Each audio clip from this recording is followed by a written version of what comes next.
जय हिंद दोस्तों। तो आज की इस वीडियो में फिर से एक बार हम लोग इतिहास के पन्नों पे जोर डालते हैं और आज की इस वीडियो में हम लोग जानेंगे भारत पर तुर्की आक्रमण एवं मोहम्मद गजनबी के बारे में। वही मोहम्मद गजनबी जिन्होंने 27 साल में लगभग 17 बार आक्रमण किया, वही मोहम्मद गजनबी जिन्होंने ज्वालामुखी के मंदिर को तोड़ के और उनकी मूर्तियां ले जाके गजनी के मस्जिद के सीढ़ियों पर फेंक दिया था। वही मोहम्मद गजनबी जिन्होंने सोमनाथ की मंदिर जो गुजरात में पड़ता था उन्हें ध्वस्त करके और वहां से सोना चांदी लूट के तुर्कियां ले गई थी। उसी मोहम्मद गजनबी के बारे में आज की इस वीडियो में हम लोग चर्चा करेंगे। उनसे पहले जो भी दोस्त हमारे चैनल पर न्यू आए हैं, चैनल को सब्सक्राइब कर लीजिए और बेल आइकन को प्रेस कर दीजिए ताकि इतिहास से रिलेटेड अगर कोई वीडियो बनता है तो वे आप तक जल्द से जल्द पहुंच जाए। चलिए दोस्तों, वीडियो को स्टार्ट करते हैं। मोहम्मद गजनबी को जानने से पहले कुछ हम लोग तुर्की आक्रमण को देखते हैं। जो भारत पर तुर्की आक्रमण कौन किया था और कैसे किया था। भारत में जो है मुस्लिम सत्ता की अगर स्थापना की बात करें तो उनका श्रेय जो जाता है वे तुर्कियों वालों को जाता है।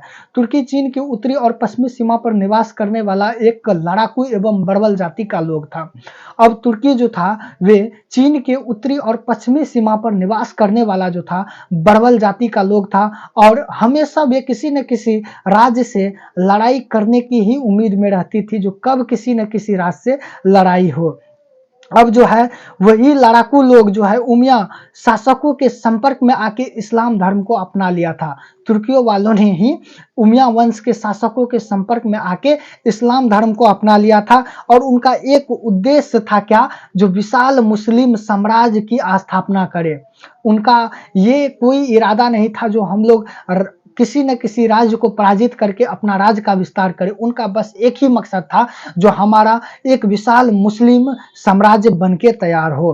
अब अल्पगीन जो था वे अफगान प्रदेश में गजनी साम्राज्य की स्थापना की थी। अब अल्पतगीन जो था वे एक राजा यानी राजा था जो अफगान प्रदेश में, अफगान एक जगह की नाम है, वहां पे जाके गजनी साम्राज्य की स्थापना की थी। अब भारत पर पहला तुर्की आक्रमणकारी जो है सुबुक्तगीन को माना जाता है। भारत पर जो है पहला तुर्की आक्रमणकारी सुबुक्तगीन को माना जाता है। सुबुक्तगीन अल्पगीन यानी सुबुक्तगीन जो था वे अल्पगीन जो गजनी साम्राज्य की स्थापना की थी। अब सुबुक्तगीन अल्पगीन की यानी गुलाम था, लेकिन जो है सुबुक्तगीन अल्पगीन की दामाद बन गई बाद में जाके। उनके बाद दामाद बनने के बाद उन्होंने 1986 ईस्वी में हिंदू शाही वंश के शासक जयपाल को यानी पेशवार में पराजित कर दिया और वहीं से भारत पर तुर्कियों का आक्रमण होने लगा। अब आता है मोहम्मद गोरी। अब मोहम्मद गोरी जो था किसका पुत्र था, तो वही जो सुबुक्तगीन जो अल्पगीन की दामाद बनी थी उन्हीं का पुत्र था मोहम्मद गजनी। और मोहम्मद गजनी जो था वे सुबुक्तगीन का पुत्र मोहम्मद गजनी था, जो अफगान के गजनी का रहने वाला था। मोहम्मद गजनी 1998 ईसा पूर्व में राजगद्दी पर बैठा था। इसने 10,000 ईस्वी से लेकर 10,027 ईस्वी तक में कम से कम 17 बार आक्रमण किया था। यानी 27 साल में लगभग 17 बार आक्रमण कर दिया मोहम्मद गजनबी। अब सोच सकते हैं जो कितना खतरनाक शासन होगा। अब इसके मध्य एशिया में एक बड़े साम्राज्य की स्थापना के लिए धन प्राप्ति के लिए एक उद्देश्य से आया था, भारत धन लूटने के लिए। अब मोहम्मद गजनी जो था ना वे भारत पर क्यों आक्रमण किया था, तो वे चाहता था जो हम जो है एक एशिया के दक्षिणी भाग में जो है एक राज्य की स्थापना करे जिसके लिए उनको धन की आवश्यकता हुई थी और धन जो है वे भारत से आके लूटा था।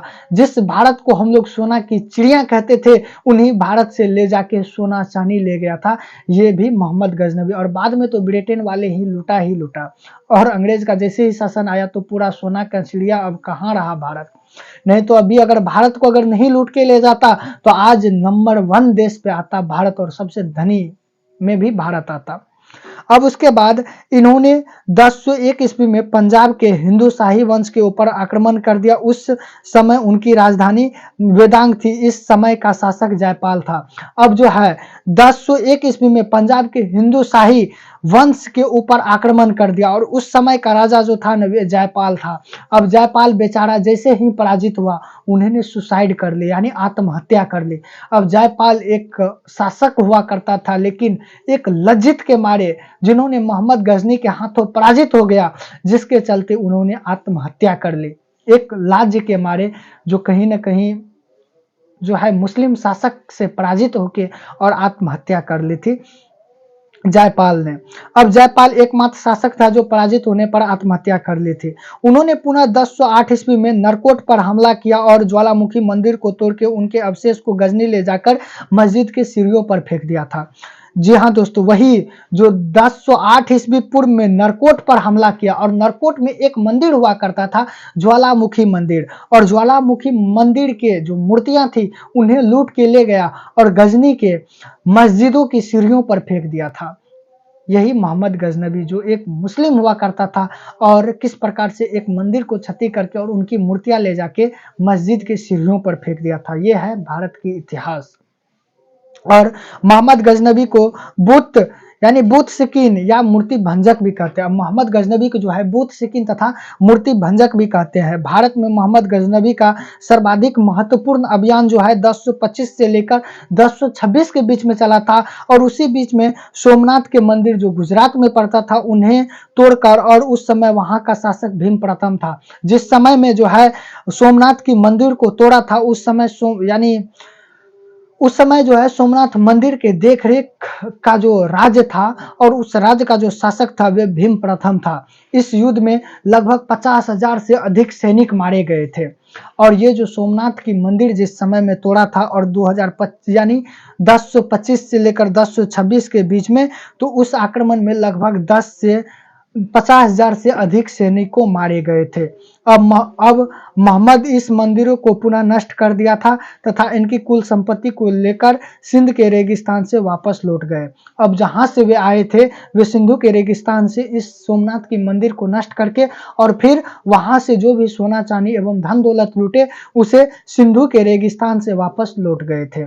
अब 1027 ईस्वी में इसने जाट के विरुद्ध अपना अंतिम आक्रमण किया और उन्हें पराजित कर दिया, क्योंकि सोमनाथ के मंदिर जो लूट के ले जा रहे थे तो जाट वालों ने मोहम्मद गजनबी की बहुत बड़ी मात्रा में क्षति की थी। जो ये जाट वाले लोग थे इनकी सामान को बहुत ज्यादा लूटपाट किया था मोहम्मद गजनी की, इसलिए इन्होंने आवेश में आके जाट वालों पे हमला कर दिया मोहम्मद गजनबी, और मोहम्मद गजनबी जाट वाले को पराजित कर दिया था। अब उसके बाद मोहम्मद गजनी का सेनापति जो था वे अजय सुल्तान था। मोहम्मद गजनबी का जो सेनापति था वे अयान सुल्तान था। अब फरकुली, उद्बीन तथा फौजदेसी और अलबुरीन जैसे विद्वान गजनबी के दरबार में रहा करते थे। अब उल्बीन ने किताब में उल्मी यानी की रचना की थी और फौजदेसी ने शाहनामा लिखा, जबकि अलबुरीनी ने किताबुल हिंदी तहकील एवं हिंदी लिखा। अब अलबुद्दीन इतिहासकार, दार्शनिक और संगीतकार था तथा इनका वास्तविक नाम अलबुरहान मोहम्मद अली अहमद था। अब उसके बाद चांदी के सिक्के पर संस्कृत यानी मुद्रा लेख जो है गजनबी ने ही प्रारंभ किया था। अब चांदी के सिक्के पे संस्कृत का मुद्रा लेख जो है गजनी ने ही प्रारंभ किया था, जिसका एक तरफ अरबी भाषा का था और दूसरे तरफ संस्कृत भाषा का प्रयोग किया था। अब मोहम्मद गजनबी को यानी बगदाद का जो एक खलीफा था, क्योंकि उस समय में जो है ना कोई यानी मुस्लिम धर्म की अगर बात करें तो मुस्लिम धर्म में शासक नहीं, यानी किसी भी राज्य की शासक नहीं बल्कि खलीफा हुआ करता था, और खलीफा ही जो है आज जो अगर देखें तो सबसे मेन अगर मकसद देखा जाए तो मुस्लिम का सबसे मेन अगर कहीं से अगर ज्यादा देखते हैं तो सऊदी अरब में देखा जाता है, जो कि किसी न किसी पर्व में जो है हर कोई रोज यानी हर कोई अरब यानी सऊदी अरब जाना चाहता है। तो उस समय का जो खलीफा था वे अल कादिन बिहला ने सुल्तान कहकर संबोधित किया था। अब मोहम्मद गजनबी को जो है बगदाद के खलीफा अल कादिन बिहला ने सुल्तान करके संबोधित किया था, और खलीफा ने ही इनको यामनी और उद्देला और यामनी उद बिहला की उपाधि से सम्मानित किया था मोहम्मद गजनबी को।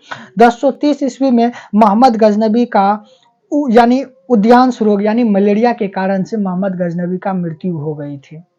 कितना में? तो 1030 ईस्वी में जो है मोहम्मद गजनबी की मृत्यु एक मलेरिया रोग के कारण से हो गया था।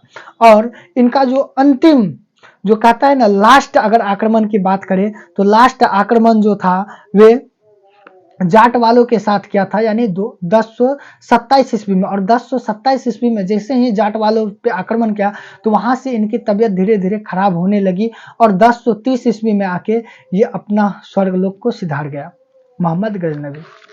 और इनके बाद जो है कल की वीडियो में हम लोग तुर्की का दूसरा चरण मोहम्मद गोरी के बारे में जानेंगे। ये जो था ये मोहम्मद गजनबी था, अब हम लोग मोहम्मद गोरी के बारे में जानते हैं। इसी प्रकार से मोहम्मद गोरी जैसे ही जाएगा तो दिल्ली सल्तनत आएगा। दिल्ली सल्तनत में भी गुलाब वंश यानी गुलाम वंश कई सारे दिल्ली सल्तनत में भी आएगा। और इसी प्रकार से हम लोग मध्यकालीन भारत को जानते जानते और मॉडल इंडिया तक पहुंचेंगे। जय हिंद दोस्तों, अब मिलते हैं नेक्स्ट वीडियो में। आज के लिए बस इतना ही। चैनल को सब्सक्राइब कर लीजिएगा।